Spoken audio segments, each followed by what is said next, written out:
Salut à tous, j'espère que vous allez bien. Donc je reviens encore vers vous pour vous parler des choses de cette réalité du visible.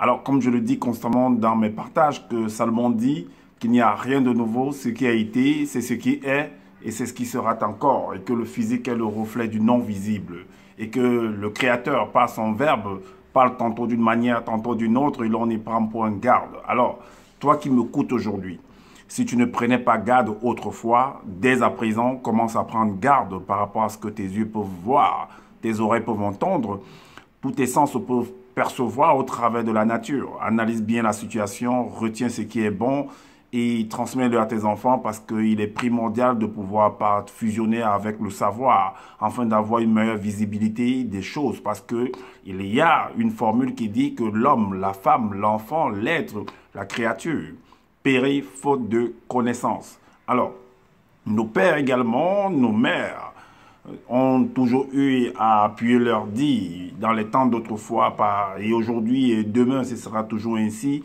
par des métaphores, des énigmes, des paraboles, des dictons, d'autres vont dire par des anecdotes. Alors, donc en utilisant également des éléments de la faune et de la flore, vous devez comprendre ce qui signifie les éléments de la faune et de la flore pour pouvoir appuyer leur dit. Est-ce que vous voyez, et ils ne peuvent pas aller au-delà car l'homme, la créature, est contenu par une sphère, une bille, une spire, un globe et il ne peut sortir. Est-ce que vous comprenez?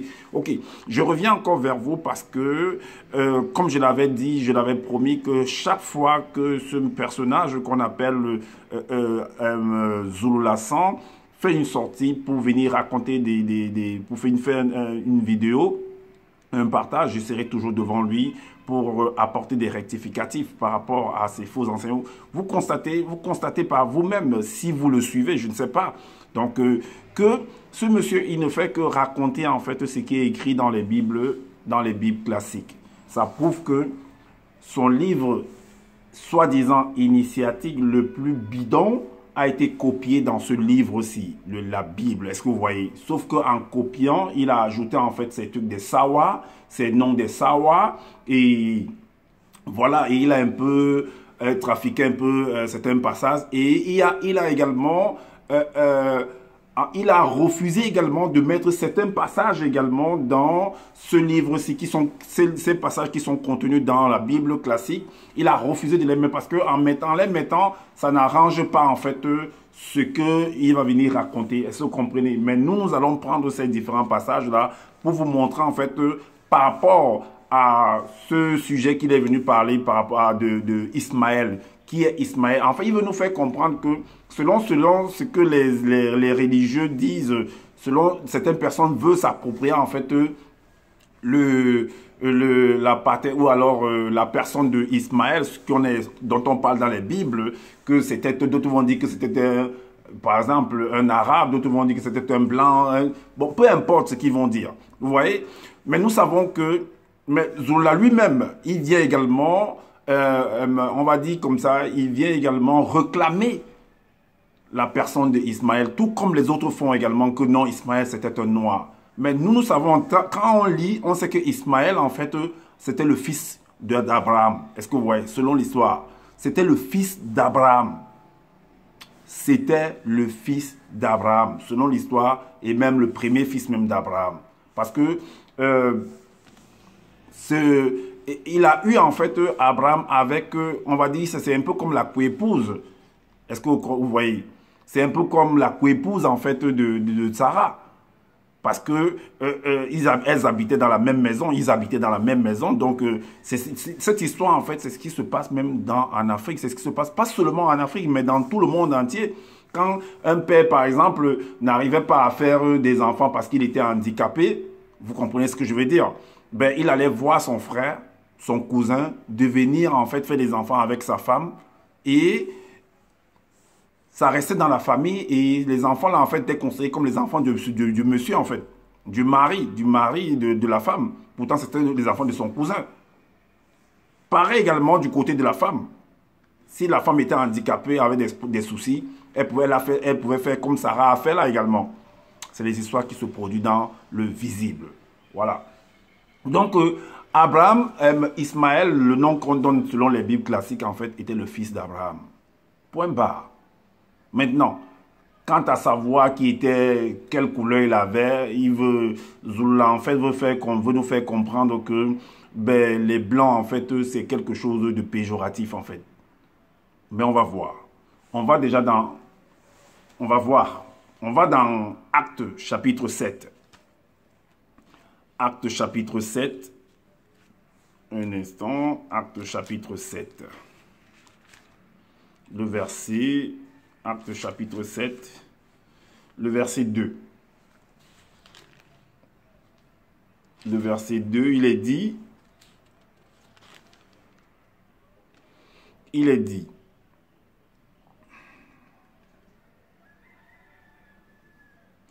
Étienne répondit, homme, frère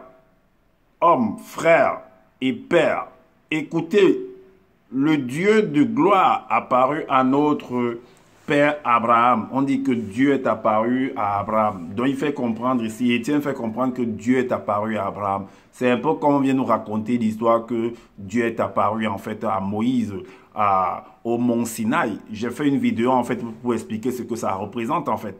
Donc j'ai expliqué déjà qu'est-ce que ça représente, ce qui signifie Dieu, qui se cache derrière le nom de Dieu. Est-ce que vous comprenez? Apparu au père Abraham lorsqu'il était en Mésopotamie. La Mésopotamie en fait c'est à Shinéar. Et maintenant, selon les cartes, d'autres, on va trouver des cartes où on présente la Mésopotamie dans l'Afrique, donc en Afrique, à l'est, donc à Shinéar, à l'est. Il y aura d'autres cartes également où vous verrez que la Mésopotamie, c'est hors de l'Afrique en fait. D'autres vont dire c'est en Irak. Est-ce que vous comprenez? Donc, mais d'autres vont vouloir en fait, ceux qui vont venir, qui vont voir en fait que c'est représenté à l'extérieur, hors de l'Afrique, ce qu'on appelle Afrique actuellement, ils vont se dire que non, c'est pas ça. Ben, c'était plutôt, ils vont revendiquer que non, c'était plutôt chez nous, c'est à l'est de l'Afrique. Ceux qui sont de l'autre côté également vont aussi tirer. En fait, chacun tire la corde de son côté. Chacun essaie de tirer la couverture de son côté. Est-ce que vous voyez? Mais ceux qui sont venus faire des cartes là, c'est de qui? Ceux qui ont modifié soi-disant, c'est de qui? Ok, mais on lit néanmoins. Abraham, lorsqu'il était en Mésopotamie, avant qu'il s'établisse à Charan, il lui dit. Et il lui dit, au verset 3, quitte ton pays et ta famille et va dans le pays que je te montrerai. On dit qu'avant qu'il s'établisse à Charan, retenez bien, avant qu'Abraham se retrouve à Charan, on dit que Dieu lui a dit, avant qu'il n'arrive à Charan, Dieu lui a dit, on verra si Dieu lui a parlé avant qu'il n'arrivait à Charan, selon ce qui est écrit. Parce que c'est très important. J'ai appris que dans la criminalité, ou quand il y a une scène de crime, tout détail est important. Ou quand vous arrivez dans un jugement, dans une cour suprême, ou dans un tribunal, les détails, chaque détail, même ce que vous allez appeler mensonge ou vérité, les deux aspects-là sont importants pour pouvoir apporter un bon jugement. Si un élément saute, ça va perturber en fait l'éclairage ou alors l'issue de pouvoir retrouver en fait le véritable criminel ou le véritable coupable. Alors quand ce personnage de Zola essaie de couper certaines parties, ben, on se pose des questions en fait. Parce qu'il y a des parties qu'il a coupées en rédigeant en fait son fameux livre là. Est-ce que vous voyez qu'il appelle le livre le plus... C'est du n'importe quoi. Donc, quitte ton pays et ta famille et va dans le pays que je te montrerai. C'est ce qu'il est dit là-dedans. Ok. Donc, on va également dans Genèse. On va dans le livre de la Genèse 11. Dans le livre de la Genèse chapitre 11, il est dit au verset 32, 11-32, il est dit que le jour de Térache furent de 205 ans et Terach mourut à Charan. Donc Terach, qui était le papa d'Abraham, est mort à Charan. Est-ce que vous comprenez? C'est ce qu'on nous fait comprendre. Il est mort à Charan. Mais Charan, ce que vous devez comprendre, Charan se trouve en Mésopotamie, à Shinéar, à Babylone. Ok. Maintenant, comment on s'est posé la question, est-ce que l'Éternel a, on va dire comme ça, est-ce que l'Éternel a vraiment demandé à Abraham de sortir est-ce que c'est vraiment l'Éternel qui a demandé à Abraham de sortir de son territoire? Est-ce que c'est lui? Ok, on va voir. Parce que ce personnage de Zululassan, il a, dans son livre là, qu'il a écrit, parce qu'il a essayé de couper un peu de partout là, il dit que dans son livre, dans Genèse chapitre 12, au verset 1, Genèse chapitre 12 au verset 1, lui il appelle ça origine. Bon, c'est pareil. Il dit que plusieurs années après ces événements, donc lui nous fait comprendre que c'est Dieu. Bon, lui il appelle ici l'entité. Que c'est l'entité où il appelle en sa langue maternelle, en sa langue sawa là-bas, que Mouta te dit. C'est ce qu'il dit. C'est ce que ça signifie en fait, que lui quand il essaie de décrire en fait, il essaie de transcrire. Ça donne l'ange ou l'éternel ou l'entité. Ou un ange. Il dit plusieurs années après ces événements, si vous lisez avant ces événements, puisque dans les Bibles classiques, je dis, il a coupé la partie avant le chapitre 12 là. Il n'a pas mentionné ça. Alors, plusieurs années après ces événements, il arriva que l'entité apparut à un homme noir. Ce n'est pas marqué un homme noir dans les Bibles classiques. C'est lui qui a mis un homme noir. Alors, connu sous le nom de Sango. Ce n'est pas marqué dans la Bible, dans les Bibles classiques, Sango. C'est lui qui est venu écrire Sango. Mais je ne sais pas s'il a un document, soi-disant original, ou original, dans lequel où c'est écrit Sango, en fait. Il faut qu'il nous le montre, en fait. S'il a ce document originel, comme il dit que c'est la Bible qu'on est, mais vous comprenez par là qu'il s'est appuyé en fait des Bibles classiques pour venir écrire. Et sachant qu'on a dit à celui qu'on appelle Abraham, tu seras le père d'une multitude. Et dans sa langue sawa de Douala, il est dit que le père en fait ça s'appelle Sango. Voilà pourquoi il est venu dire que Abraham s'appelait, son nom c'était Sango. Est-ce que vous comprenez un peu le truc, le jeu? Alors il lui dit, quitte Wase Djedou. Ce n'est pas écrit comme ça. On va lire dans les Bibles classiques. Il dit ici, quitte Wase Djedou, Afrique de l'Est, ton lieu natal et la maison de ton père, ce lieu peuplé d'idoles. Donc on lui dit de quitter un lieu peuplé d'idoles. Donc en Mésopotamie, là-bas, c'était un lieu peuplé d'idoles. Et d'aller, et vous allez voir là où on lui demande de partir. Et ce lieu peuplé d'idoles et d'adorateurs de faux dieux, tout comme ton géniteur. Il va à Wasemutonga, c'est-à-dire en Afrique centrale. Comme pour dire qu'en Afrique centrale, là-bas, il n'y a pas de peuple d'idoles là-bas. Là-bas, en Afrique centrale, là-bas, eux, ils n'adorent pas les idoles là-bas. C'est ce qui veut nous faire comprendre. On va voir ça. Alors, donc, va à Wasemutonga, Afrique centrale, lieu natal du père de ton père et de la mère de ta mère qui était issue de la tribu Sawa. Donc, chez les Sawa là-bas en Afrique centrale, on n'adore pas les idoles là-bas. C'est ce qui veut nous faire comprendre. On va voir ça. Alors, on revient dans les Bibles classiques. On revient dans un instant. On revient dans les Bibles classiques, en fait, sur le verset qu'il a pris là. Mais avant d'arriver dans les Bibles, on va aller dans le livre de Néhémie. On va aller dans Néhémie, un instant. Néhémie chapitre 9. Néhémie chapitre 9, au verset 7.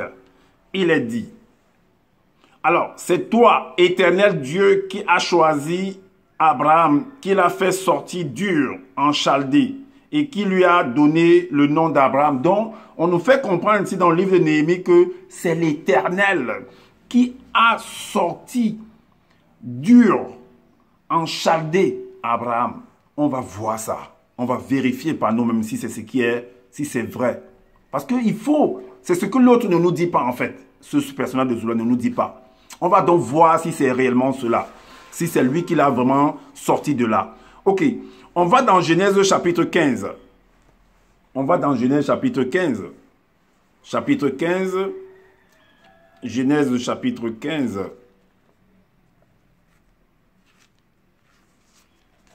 Genèse chapitre 15. Un instant.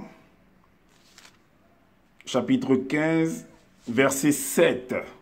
Il est dit, l'Éternel lui dit encore, je suis l'Éternel qui t'a fait sortir d'Ur en Chaldée pour te donner en possession ce pays.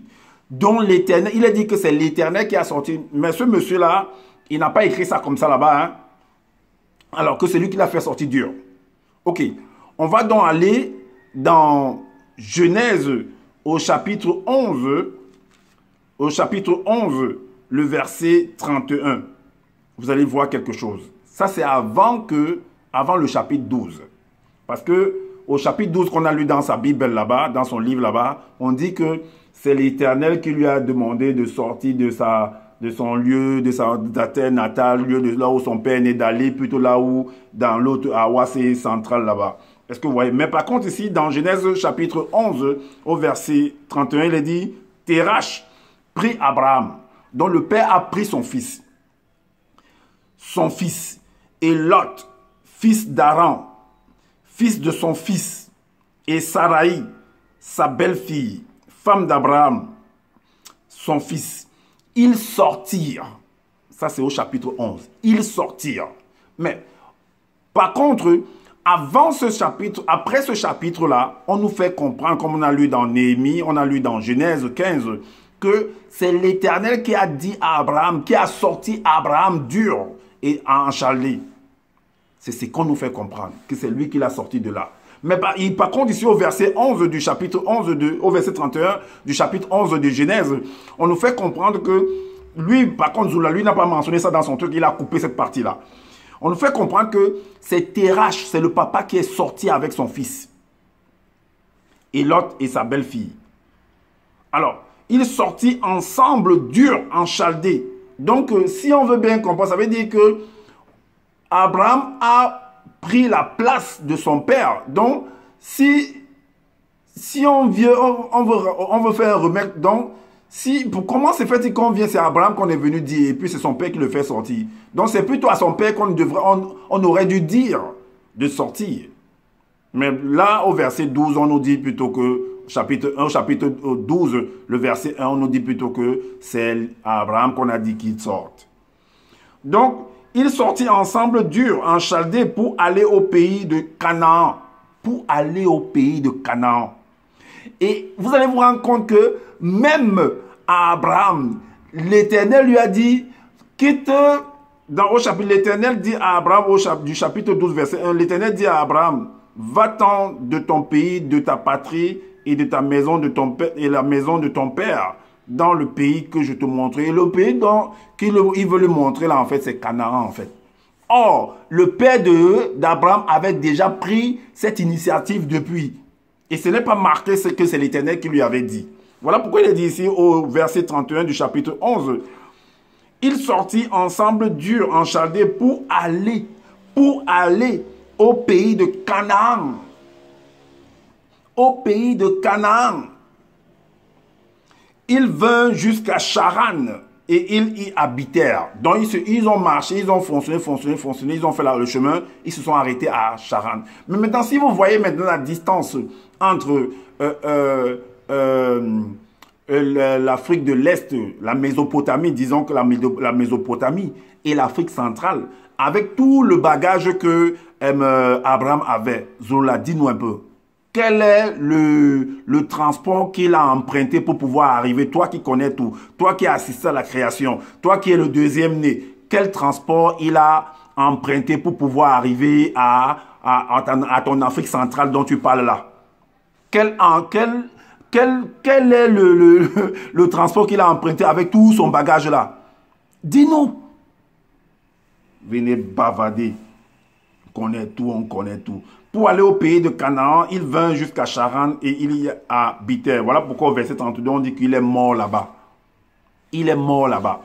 Est-ce que vous voyez? Maintenant, dans son livre de Bible, comme on a lu là tout à l'heure, là, que on dit au chapitre 12 du verset 1, il est dit là-dedans que l'Éternel va l'apparaître en fait.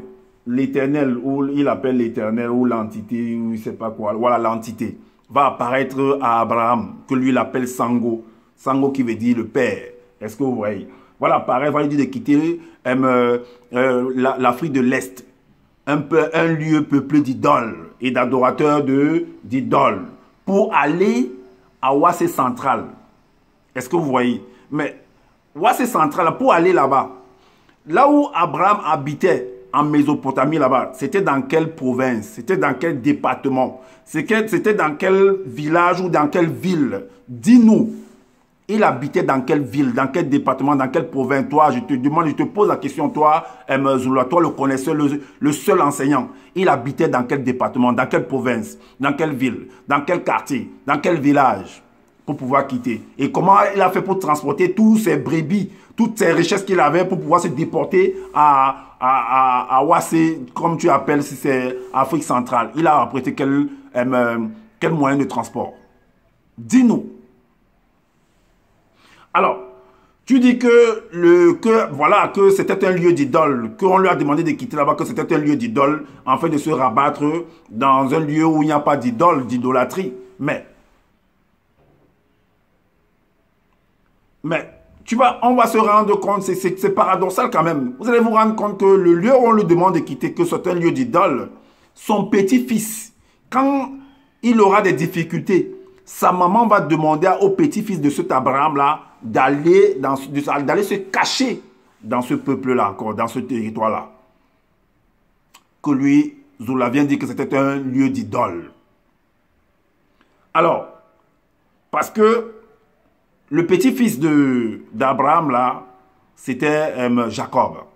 Parce que Jacob avait un fils, Abraham avait un fils qui s'appelait Isaac. Et Isaac a eu 2 enfants avec une femme. Et cet enfant, à Rebecca. Il y avait Jacob, il y avait Ésaü. Jacob, quand il y aura un problème de succession, Rebecca va demander à Jacob de fuir pour que son frère ne le tue pas en fait. De fuir du côté là où il y avait, dans ce territoire c'est-à-dire à Charan, donc en Mésopotamie, où on l'appelle le lieu d'idole. Ok, tu lui dis que l'entité a demandé, l'entité qui a envoyé soi-disant par ton loba, je sais pas, le créateur, par ton Dieu là, de quitter le lieu d'idole et d'aller en Afrique centrale chez les Sawa là-bas. Mais les Sawa, tu as fait des enseignements toi Zula par rapport au Ndjengu, n'est-ce pas? Les Ndjengu pour toi c'est quoi? Quand il y a le Ngondo chaque fin d'année là, par rapport aux Sawa, quand les Sawa font le Ngondo chaque fin d'année là, ils entrent dans l'eau. Qu'est-ce qu'ils font? C'est le culte de quoi qu'ils font là? C'est pas le vaudou? C'est pas les Ndjengu, les Mami Wata qui vont voir là-bas dans l'eau? C'est pas l'idolâtrie? Selon ce que toi-même tu as dit dans tes enseignements, c'est pas de l'idolâtrie? Tu n'as pas fait comprendre, tu nous as pas fait comprendre que c'était une abomination, que c'est Mami Wata? Tu n'as pas fait une vidéo pour dire que la reine du ciel, que c'est Mami Wata, c'est Ndjengu? C'est la reine des côtes?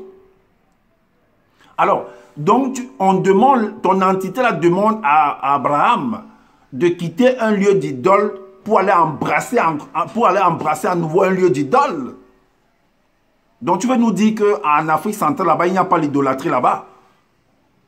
Il n'y a pas d'idolâtrie là-bas, selon ce que vous voulez nous faire comprendre qu'il n'y a pas d'idolâtrie. Ce que vous appelez idole même, je ne sais pas qu'est-ce que vous appelez idole. Donc, votre ngondo que vous faites là-bas chez les Savoies, ce n'est pas de l'idolâtrie? Mais pourquoi, qu'est-ce qui t'empêche de rentrer au Cameroun là-bas, d'aller parler à ces chefs douala là-bas, que tu es le deuxième né de la création, que tu es le deuxième germe, que tu es l'un des deux purificateurs Sawa? Pourquoi tu ne peux pas purifier la communauté Sawa au Cameroun? Pourquoi tu ne peux pas les enlever dans l'idolâtrie? Pourquoi tu ne peux pas arranger tous les problèmes qu'ils ont là-bas par rapport à aux chefferies, par rapport à toutes ces communautés? Tu les rassembles et tu leur parles de toutes ces vérités que tu possèdes, tu as en ta possession. Pourquoi tu ne le fais pas? Pourquoi tu ne peux pas arranger les villages? Toi qui connais, qui as toute la connaissance du monde, qui connais comment les choses se sont... on a créé les choses. Pourquoi tu ne peux pas aider la communauté Sawa? La bonne charité ne commence-t-elle pas par soi-même? Point d'interrogation. Alors, on va lire également, on va aller dans Genèse, chapitre 27 au verset 43 pour te montrer que Jacob est allé dans ce lieu-là, que tu appelles, que c'est un peuple d'idoles, c'est-à-dire en Mésopotamie. Quand il avait les problèmes, sa maman lui a conseillé d'aller là-bas. C'est chapitre Genèse 27 au verset 43. Alors, il est dit, maintenant, mon fils, écoute ma voix, lève-toi, fuis chez Laban, mon frère, à Charan. À Charan. Le lieu où Charan, où le papa d'Abraham est mort. Et quand tu regardes dans la carte, tu vas voir Charan, c'est toujours en Mésopotamie. Donc d'aller là-bas se cacher. D'aller chez son oncle qui est là-bas, chez le frère de sa maman qui est là-bas. C'était sa famille. Il n'a pas dit de partir. Il ne lui a pas demandé de partir en Afrique centrale. Mais il lui a dit de partir à Charan, tandis qu'en Afrique de l'Est, en Mésopotamie, à Babylone. Est-ce que tu comprends? Selon les cartes, chacun peut le dire, selon les cartes. Donc il y a des cartes qui montrent que c'est l'Afrique de l'Est. Il y a d'autres cartes qui montrent que voilà, c'est hors de l'Afrique. Donc on lui demande de partir là-bas. Samuel ne savait pas que c'était un lieu peuplé d'idoles, d'adorateurs de démons, d'idoles. Pourquoi sa maman lui demande d'aller se cacher là-bas? Ah, l'entité vient dire à Abraham de sortir. La maman dit de partir en Afrique centrale. Et la maman la femme du fils du fils d'Abraham vient dire à son fils de partir se cacher plutôt là où son grand-père sort. Bizarre quand même, hein? Un lieu peuplé d'idoles, d'adorateurs de démons. Bizarre quand même. Mais néanmoins, on continue. Alors, tu dis également que pour prouver en fait que Abraham était un noir. Pour prouver qu'Abraham était un noir, tu es parti en fait dans... Tu sais, normal, tu as arrangé ta chose de telle sorte que, voilà, tu as des versets qui corroborent, qui veulent prouver que non, voilà, que Abraham était un noir parce que Jésus, que tu appelles Koudoumane, va discuter avec certaines personnes que tu dis que c'était des sangs mêlés et que, voilà, eux ne sont pas des noirs. Et donc, tu veux faire de la discrimination, en fait.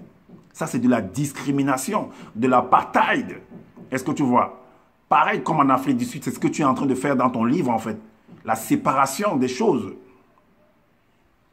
Alors, au verset 21 de ton livre, là, de ton faux livre du chapitre 29 dans l'évangile du Christ, tu dis que les sangs mêlés lui dirent, encore, 2 points, nous sommes nous aussi de la race du patriarche Abraham, c'est-à-dire Sango que tu appelles. Jock leur dit, vous ne l'êtes point, car si vous étiez issus du patriarche Sango, non seulement vous seriez des véritables noirs, comme lui et moi, et vous auriez la marque non visible et mutuelle et naturelle, appropriée à l'homme noir. La marque non visible, c'est quoi? Donc, ces personnes-là, donc il veut dire que voilà, les sangs mêlés, c'était des métis. Mais les métis viennent d'où? Ces métis-là viennent d'où?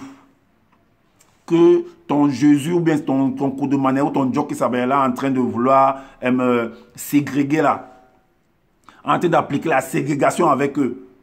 Ils viennent de qui? Ils viennent de qui? Mais si on peut voir, ils existent avant même que ton Abraham là n'existe, avant que ton Sango là n'existe. Mais ils viennent de qui? Comment ils ont été conçus?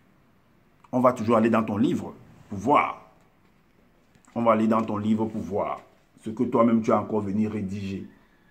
On va dans la Genèse chapitre 7, au verset 1. Il est dit qu'à cette époque précise, un groupe de anges déchus parmi les troupes de Satan, bon, n'importe quoi que tu venais écrire là, mais on va néanmoins lire. Bien comme ça fait mal à la tête d'entendre de lire ça, ça fait vraiment mal à la tête de lire tes choses que tu as écrites là. Mais il y a certains détails là qui nous intéressent pour te remettre à l'ordre en fait. En fait, tu nous fais comprendre au verset, bon je ne vais pas tout lire en tout cas, ça fait mal à la tête. Parce qu'au chapitre 7 de ton origine là, de Genèse là, au chapitre 7, au verset 1, tu dis qu'en fait, les anges en fait se sont accouplés, ont conspiré contre des femmes noires, soi-disant de la lignée de Caïn. Donc Abraham était plus puissant que Caïn. Caïn n'est-il pas un des ancêtres d'Abraham? N'est-il pas un des ancêtres d'Abraham? Peu importe, même si c'est pas la même, que ce soit la même ligne ou pas la même ligne, c'est pas un ancêtre d'Abraham selon les Bibles. Alors, tu dis que c'était de la lignée de Caïn, que ces femmes noires. Et maintenant, au verset 6 de ce même chapitre, tu dis que, alors, ces anges dessus, là, descendit et se matérialisèrent sous forme d'hommes noirs. Donc, c'était des hommes noirs sur la terre. C'est ce que tu dis. Les anges, là, c'était des hommes noirs. J'ai déjà expliqué ce que c'est qu'un ange, maintes fois dans mes partages. Donc, c'était des hommes noirs. Et au verset 1, tu dis que c'était des femmes noires. Donc, voilà un couple de noirs. Hommes noirs, femmes noires. Et on va voir les enfants qu'ils ont donnés selon ce que toi-même tu as écrit. Au verset 9, voilà ce que tu dis. Dans la suite, non, au verset 8 déjà, tu dis, elles ont conçu, donc ils se sont accouplés, donc ces deux couples-là, noirs, hommes noirs, femmes noires, se sont accouplés. Et voilà ce qu'ils ont donné premièrement. C'est qu'elles conçurent et enfantèrent une nouvelle race. Tu dis une nouvelle race, il n'y a qu'une seule race, il n'y a pas deux races. Il n'y a qu'une seule race, je l'ai dit et je pèse mes mots, il n'y a qu'une seule race sur la terre, en tant qu'hommes et femmes. Peu importe la couleur qu'ils vont avoir, parce qu'ils sont issus d'un même sang, des mêmes parents, c'est-à-dire des noirs, selon ce que toi-même tu écris. Alors, donc, ils ont donné naissance à des blancs. Maintenant, au verset 9, dans la suite, les blancs là maintenant vont également, ben, c'est normal, puisqu'il y a des blancs là qui vont naître, il y aura des femmes blanches là-dedans, il y aura des hommes blancs également dedans, mais puisqu'ils seront face à des hommes noirs et à des femmes blanches, à des femmes noires. Donc les femmes blanches, mais pour s'accoupler, ils vont faire comment? Mais c'est normal qu'ils s'accouplent avec ils vont se mélanger. Et ça va donner naissance au verset 9, des sangs mêlés.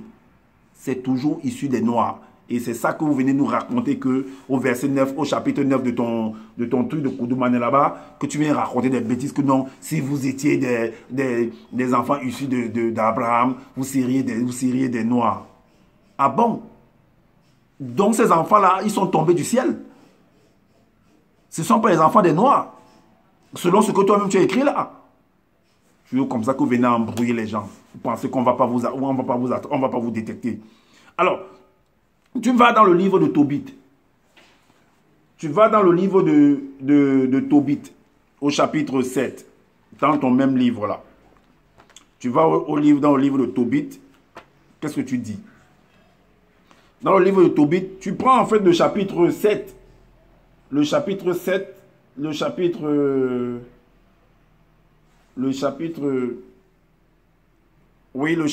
7, le verset 14. Le verset 14, tu dis là, tu prends un verset, tu dis, n'oubliez pas que nos ancêtres les plus lointains, c'est-à-dire que Noé, Abraham, Isaac et Jacob ont tous épousé des femmes noires. Mais ça veut dire quoi tout ça? Ça veut dire quoi? Qu'est-ce que tu veux nous dire par là? Donc un noir ne doit pas épouser en fait une femme blanche. Qu'un blanc ne doit pas épouser une femme noire. Va donc arrêter ça, va donc stopper ça là-bas. Ce mixage qui est en train de se faire, va donc stopper ça. Puisque avant que tu ne sois né, ça existait déjà. Tu choisis ces personnes-là pour dire que non, ils ont épousé des femmes noires. Mais ils étaient polygames. Hein? Abraham était polygame. Ah oui, Jacob était polygame aussi. Ah, la polygamie, c'est bien ou c'est pas bien? Tu prends cela. C'est ce que tu viens écrire mais tu oublies que dans un roi, dans ton même livre, un roi chapitre 12, au verset 1, que un roi chapitre 12, verset 1, il fallait aussi parler de lui. C'est un ancêtre lointain également, en parlant de Salomon. Tu dis là que le roi Mon les aima beaucoup et épousa ses femmes blanches et sans mêler. Il fallait aussi mentionner ça. Que oui, il y a aussi, sachez que oui, il y a vos patriarches qui ont épousé sans mêler. Et ça ne souffre d'aucune contestation. Est-ce que tu comprends? Voilà, c'est de ça qu'il s'agit. Il fallait aussi mentionner que dans le livre d'Esther, il y a aussi un roi là-bas. Dans le livre d'Esther, il y a aussi un roi là-bas qui avait épousé également une sans mêlée. Ah oui, il fallait mentionner ça. Dans le chapitre 3 du livre d'Esther, le chapitre 3, le verset 8, il est dit Imbeka. C'est ce que tu as écrit. Hein? Imbeka, mais je lis ce que tu as écrit. Imbeka, mais ça dit que la femme du roi, la reine était une femme sans mêlée. Il fallait aussi mentionner ça. Pourquoi tu ne mentionnes pas ça? Tu choisis seulement ce qui te plaît pour venir écrire. Donc, voilà un peu le truc. Tu dis qu'en Afrique, il n'y a pas de prénom. Mais comment, si tu dis qu'en Afrique, il n'y a pas de prénom, qu'il n'y avait pas de prénom et tout et tout. Mais, pourtant, ces enfants blancs et sans mêlée là, leurs parents, selon ce que tu as écrit, sont des noirs. Un couple de noirs. Mais, donc, qui les a donné dans des prénoms? Ce n'est pas leurs parents. Donc, ils se sont attribués eux-mêmes étant bébés. Ils se sont attribués eux-mêmes des prénoms. Parce que tu nous fais comprendre que dans ta langue sawa, que le nom du blanc, ça veut dire Dinala Mukala. Et même si ça veut dire que Dinala Mukala, ça fait quoi? Mais comment se fait-il que toi, Zula, dans ton identité, dans tes papiers, tu t'appelles Justin? Comment ça se fait?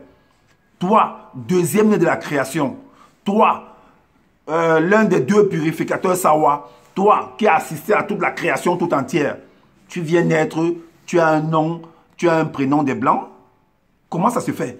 Tes parents qui t'ont donné ce prénom des blancs là, eux, ils ne connaissaient pas la spiritualité, et ils ne connaissaient pas ton lobala, et ils n'étaient pas des initiés pour te donner ce nom-là, ce prénom-là. Bon, il faut arrêter avec vos histoires. Il faut arrêter avec vos faux débats. Tu es là, tu n'as rien à dire. Tu ne fais que, tu as passé tout ton temps pendant les 1 heure du temps, plus d'1 heure là, à lire. À lire ce qui est dans les Bibles classiques. Tout simplement, tu n'as rien à prouver. Tu es au début, on a cru qu'en fait que tu étais vraiment quelqu'un d'extraordinaire. Mais non, à force de... Mais tu t'es essoufflé rapidement en fait. Tu n'as plus rien à prouver en fait. Tu n'as plus rien à prouver. Tu as tout épuisé tes cartes. Tu as tout épuisé tes cartes en fait. Oui, tu as épuisé toutes tes cartes. Tu ne fais que lire. Tu lis Ismaël. Mais j'ai cru que tu devais donner quelque chose de spécial, de terrible, d'extraordinaire par rapport à Ismaël. Mais rien du tout. Non, c'était un noir. Non, c'était ceci. Non, c'est pas... Mais arrêtez ça.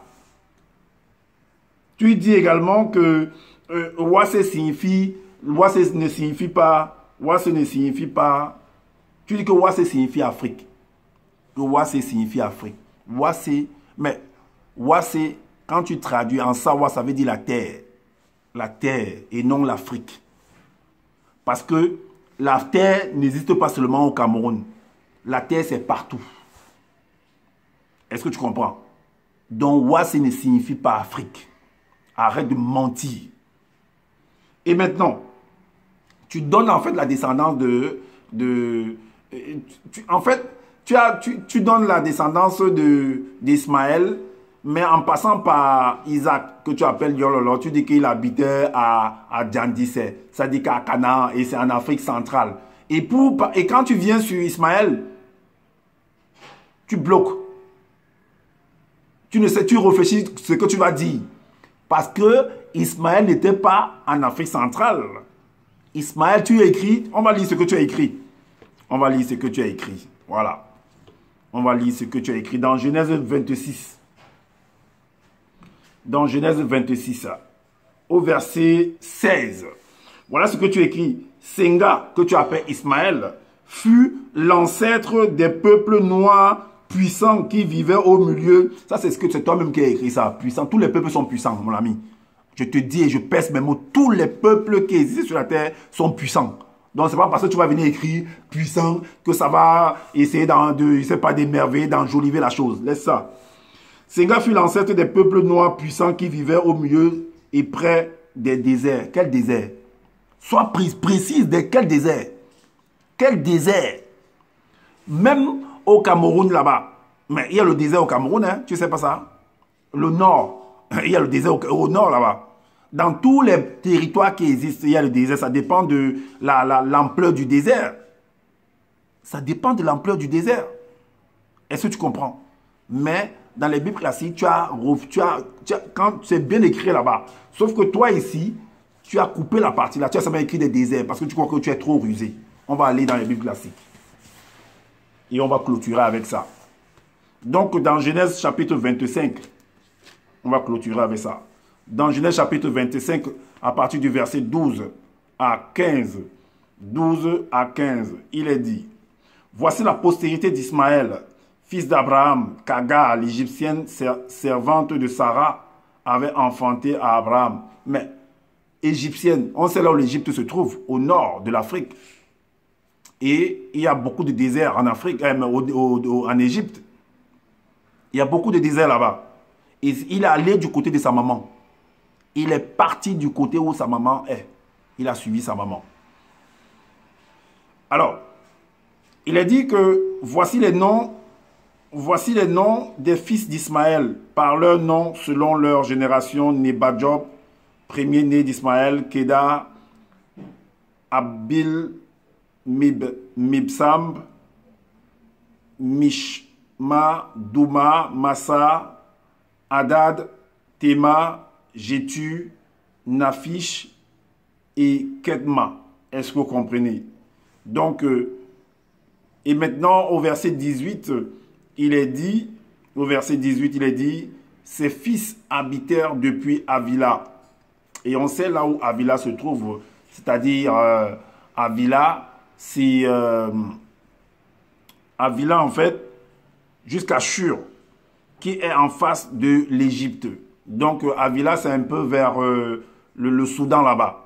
Est-ce que vous comprenez? Si je ne me trompe pas, je crois que ça doit être ainsi. Parce que, oui, Avila vers l'Égypte, vers le Soudan là-bas, le Soudan. Parce que le Soudan, en fait, est limitrophe avec l'Égypte. Donc le Tigré, ainsi de suite. Voilà. Donc ses fils habitèrent depuis Avila jusqu'à Chour, qui est en face de l'Égypte. En allant vers la Syrie, il s'établit en présence de tous ses frères. Donc il y a le désert là-bas. Est-ce que vous comprenez? Ce n'était pas en Afrique centrale. Voilà. Maintenant, vous devez savoir que il a été dit, il n'y a pas un pays, il n'y a pas un territoire qui existe dans cette réalité, dans ce globe, où il n'y a pas de noirs. Est-ce que vous comprenez? Parce qu'il a été dit dans Genèse chapitre 1 au verset 28, il a été dit à l'homme et à la femme, Dieu les bénit et Dieu leur dit, soyez féconds, multipliez-vous, remplissez la terre et la subsistez et dominez sur les poissons de la mer et les oiseaux du ciel et sur tout animal qui se meurt sur la terre. Est-ce que vous voyez? Donc, multipliez-vous, remplissez la terre. Donc, les noirs existent partout, dans tous les territoires. Peu importe le nom que tu vas donner, il y a des noirs là-bas. Il y a des sans-mêlés et il y a des blancs. Est-ce que vous voyez? Voilà. Donc, c'est ce que j'avais à vous partager.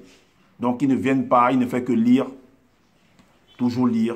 Il n'a rien à prouver, il a épuisé toutes ses cartes. Je vous ai dit, et vous verrez tout au long de cette année, et même encore dans les années, il ne dira plus rien de bon. Il ne fait que lire en fait. Donc voilà, réveillez-vous et portez plainte à ce monsieur-là pour escroquerie. Parce que c'est un escroc. C'est un escroc, c'est un féman. Il est venu enfumer les gens avec ses titres, ses gros titres, deuxième né, purificateur savoir, j'ai assisté à la création, tu n'as assisté à rien du tout. Si tu penses que tu as un pouvoir, si tu penses que tu as la formule qui te permet de pouvoir sortir de ton corps, sors de ton corps et viens me trouver et je t'attends. Je t'attends pour que moi je puisse faire également le témoignage. Je t'ai déjà dit ça maintes fois, tu n'as aucun pouvoir. Zoulassan, Tu n'as aucun pouvoir. Tu ne fais que lire, comme tout le monde lit. Mais je te rectifie, parce que le début de l'histoire, depuis Abraham, quand on voit l'histoire, il y a un problème. Tant que tu coupes ces parties-là, la fin, le milieu ne sera pas OK. Donc tout ce que tu es venu dire, Ismaël, c'est quoi alors? Il y a quoi de terrible en lui? En dehors que tu es venu dire que c'est un noyade, c'est quoi de spécial? Rien de spécial. Si tu penses que tu as un pouvoir, tu es puissant, rentre au Cameroun, va aider la communauté Sawalaba tout simplement. Partagez massivement cette vidéo aussi afin de faire connaître l'imposture de cet homme-là et activez la cloche de notification pour être averti des prochaines vidéos. Et abonnez-vous massivement également. Et laissez-nous des commentaires pour nous dire qu'est-ce que vous en pensez par rapport à ce que vous venez d'entendre. Moi, comme je le dis toujours, je n'ai pas la science infuse. Si vous pensez qu'il y a des manquements par rapport à ce que je venais d'entendre ou que vous êtes en train d'entendre, alors faites des vidéos pour pouvoir aider également les uns les autres. Parce que c'est ça le but. Et prenez soin de votre famille. Prenez soin également de votre santé. Et abonnez-vous massivement à ma chaîne pour m'aider dans cette quête. Cette quête de dénonciation en fait. Voilà. Je vous dis à bientôt. Ciao.